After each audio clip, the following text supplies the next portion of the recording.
He boarded a long-haul flight. It ended after 4 hours. Almost 300 people died above eastern Ukraine.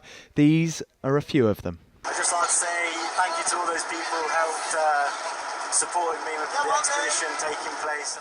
Richard Mayne was 20. He was a Leeds University student. In his holidays, he'd been travelling and raising money for charity. Also on the plane was Newcastle United fan Liam Sweeney. He was on his way to New Zealand with his friend John Alder to watch his team play. John's neighbours were fond of him. Christmas card come every year, and he was... I can't say nothing about him because he was a lovely man. He just kept himself to himself. He never bothered anybody.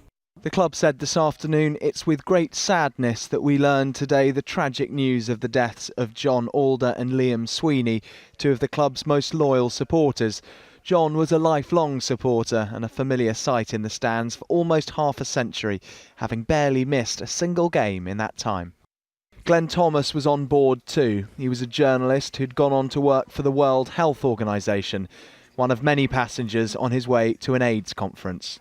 Today his colleagues remembered him. Glen will be remembered for his ready laugh and his passion for public health.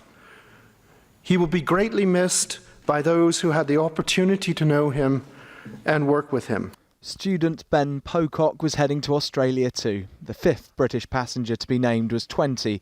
He'd just tweeted about passing his exams. And there are heartbreaking stories from around the world. Mo, Evie and Otis Norris were on board. Their Australian parents had stayed in Amsterdam. Earlier this year, Prince William travelled to Australia and he began a speech today at Australia House with his own tribute. I know that I speak for all of us here when I acknowledge our deep sadness following yesterday's disaster in the Ukraine. For all of us who have lost fellow countrymen and women in the tragedy, words cannot do justice to our sense of loss. These are only a few stories. There are so many more from MH17 that are still to be told. Dominic Reynolds, 5 News.